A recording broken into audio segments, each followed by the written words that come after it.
सुमन पढ़ने में जितना अच्छी थी उतना ही सुंदर दिखने में थी। सुमन एक इंजीनियरिंग की पढ़ाई पूरा करने के बाद नोएडा में नौकरी कर रही थी।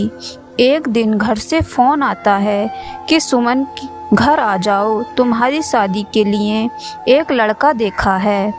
फिर क्या था, सुमन भी अपने माँ बाप की बात मानकर चली आई और लड़का देखा और पसंद भी कर लिया।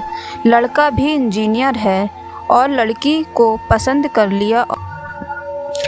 दोनों बहुत खुश थे अपनी शादी को लेकर। अंत में दोनों की मैरिज हो गई।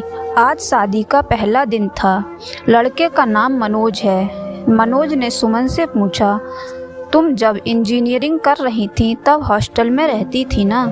सुमन ने बहुत खुश होकर बोला, हाँ रहती थी। फिर तो तुम्हारा कोई बॉयफ्रेंड भी होगा? सुमन ने बोला, जी नहीं, ऐसी बात नहीं है।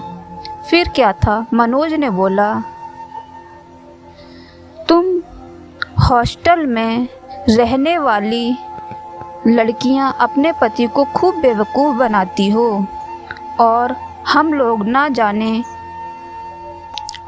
लोग बन जाते हैं। फिर सुमन को गुस्सा आ गया और उसने भी बोल दिया, आप भी हॉस्टल में रहते थे तो आपकी भी कोई गर्लफ्रेंड होगी। मनोज को गुस्सा आ गया और बोला, क्या सब लड़के एक जैसे होते हैं? फिर सुमन ने भी यही बात बोला, मनोज, सब लड़कियां भी एक जैसी नहीं होती हैं। मनोज ने बोला, तुम इतनी सुंदर हो, ज़रूर कोई होगा।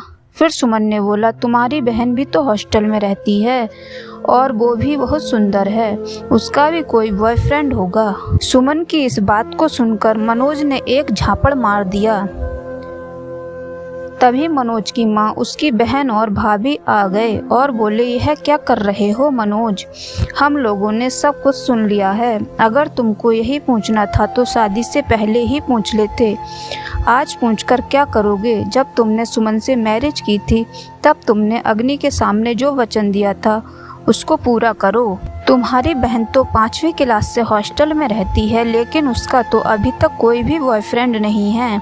मनोज, हर लड़की एक जैसी नहीं होती। कोई भी रिश्ता बिना विश्वास के नहीं चलता।